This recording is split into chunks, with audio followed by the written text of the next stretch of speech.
أعوذ بالله من الشيطان الرجيم بسم الله الرحمن الرحيم کسی اہل حدیث کی ماں نے ایسا بیٹا جنم دے دیا ہو کہ وہ تکبیر تحریمہ سے لے کر سلام پھیرنے تک جتنی نماز پڑھتا ہے 2 رکعت تکبیر تحریمہ سے لے کر سلام پھیرنے تک کا جو اس کی نماز کا طریقہ یہ جو ڈنگ ڈنگ ڈنگ کرتا وہ طریقہ بخاری سے لا کے دے دے میں غلامی کرنے کو تیار ہوں. اللہ کی قسم کھا چکا ہوں. الو بناتا ہے لوگوں کو بخاری میں ہے بخاری اس کی خود کی نماز بخاری میں نہیں ہے. السلام علیکم ورحمۃ اللہ وبرکاتہ. ناظرین ہم چاہتے ہیں کہ ہر مسلمان مرد و عورت نماز کے معاملے میں پیارے نبی صلی اللہ علیہ وسلم کی پیروی کرے اور آپ صلی اللہ علیہ وسلم کے اس قول کی عملی تفسیر بن جائے. اللہ کے رسول صلی اللہ علیہ وسلم کا فرمان ہے صلو کما رأیتمونی اصلی، یعنی تم نماز اس طرح پڑھو جیسے تم مجھے نماز پڑھتے ہوئے دیکھتے ہو. یہ بخاری کی روایت ہے. تو چلیے ہم نماز کا طریقہ آپ کو سمجھانے جا رہے ہیں اس امید پر کہ انشاءاللہ آپ اپنے نماز کی اصلاح کر لیں گے اور سنت کے مطابق اپنے نماز کو بنانے کی حتی الامکان کوشش کریں گے. نمازی قبلے کی طرف متوجہ ہو جائے. نیت دل کے ارادے کو کہتے ہیں. زبان سے نیت ادا نہیں ہوتی ہے کیونکہ نبی کریم صلی اللہ علیہ وسلم اور صحابہ کرام نے کبھی بھی زبان سے نیت نہیں کی تھی. اور جب بھی آپ نماز پڑھنا چاہیں گے تو کسی چیز کو بطور آڑ یعنی سترے کے طور پر استعمال کریں.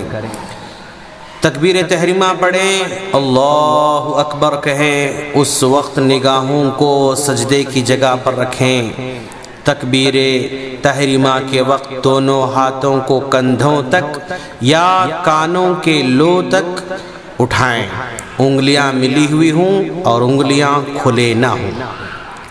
حالت قیام میں دونوں ہاتھوں کو سینے پر رکھیں اور اس کا ثبوت ابن خزیمہ میں حضرت وائل بن حجر رضی اللہ تعالیٰ عنہ کی حدیث سے ملتا ہے جس میں وہ کہتے ہیں کہ میں اللہ کے رسول صلی اللہ علیہ وسلم کے پیچھے نماز پڑھا تو میں نے دیکھا کہ آپ نے دونوں ہاتھوں کو سینے پر رکھا تھا.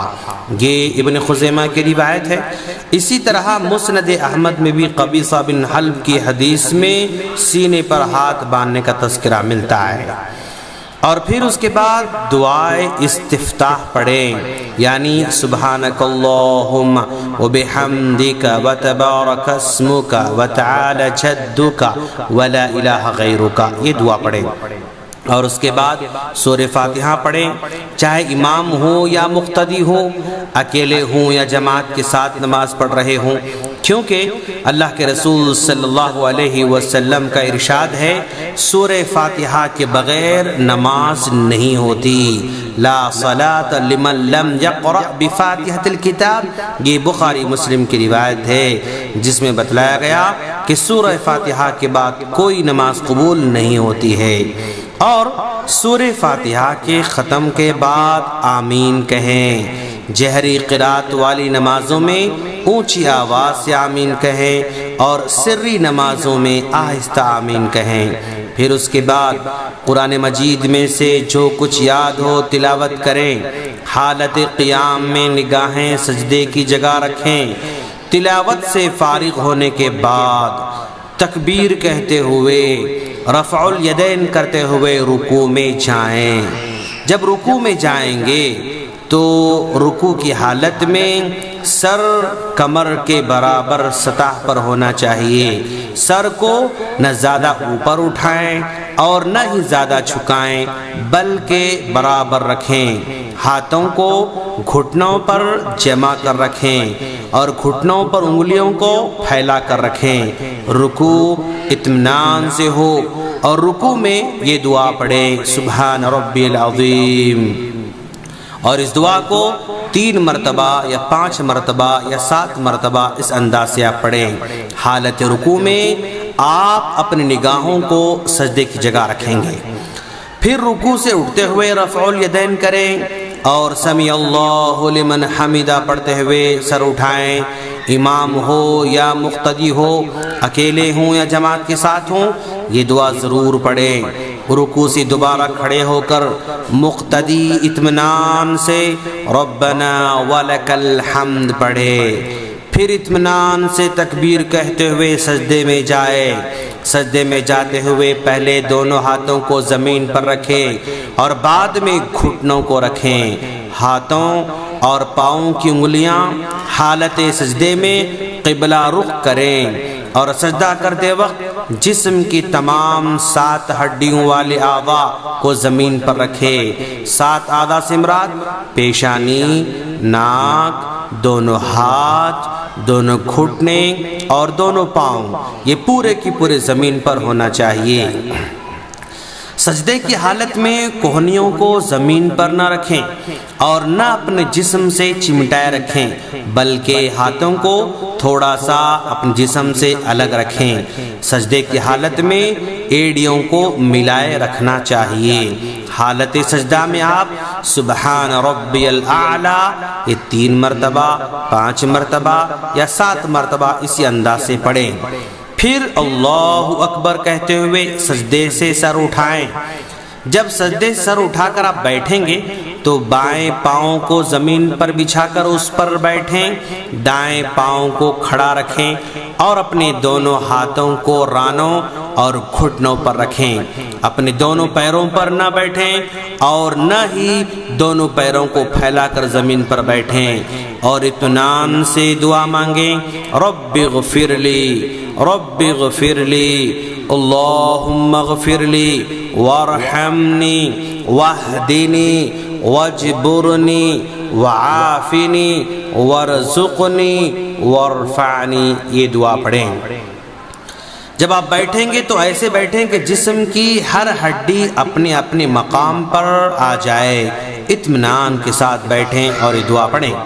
پھر اللہ اکبر کہتے ہوئے دوسرا سجدہ بھی پہلے سجدے کی طرح کریں اور سجدے میں سجدے کی دعا پڑھیں، اور اب سجدے سے سر اٹھائیں۔ دوسری رکعت کے لیے مکمل کھڑا ہونے سے پہلے چند لمحوں کے لیے ضرور بیٹھیں۔ اس کو جلسہ استراحت کہا جاتا ہے۔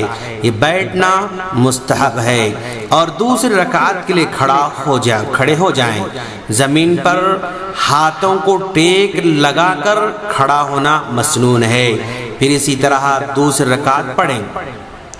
اگر مقتدی ہو تو امام سے سبقت نہ لے جائے، کیونکہ نبی کریم صلی اللہ علیہ وسلم نے اپنی امت کو اس طرح آگے آگے کرنے سے منع کیا ہے۔ سنت یہ ہے کہ مقتدی امام کے نقش قدم پر پیچھے پیچھے چلتا رہے، کیونکہ اللہ کے رسول صلی اللہ علیہ وسلم نے فرمایا امام کو بنایا ہی اسی لیے گیا ہے تاکہ تم اس کی اقتداء کرو، امام سے اختلاف نہ کرو۔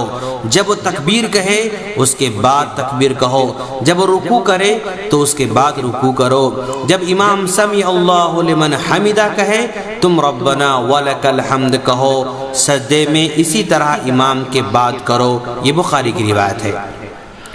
اب دوسری رکعت کے لیے کھڑا ہو جائے، جس طرح پہلی رکعت پڑھی تھی دوسری بھی ویسے ہی ادا کرے۔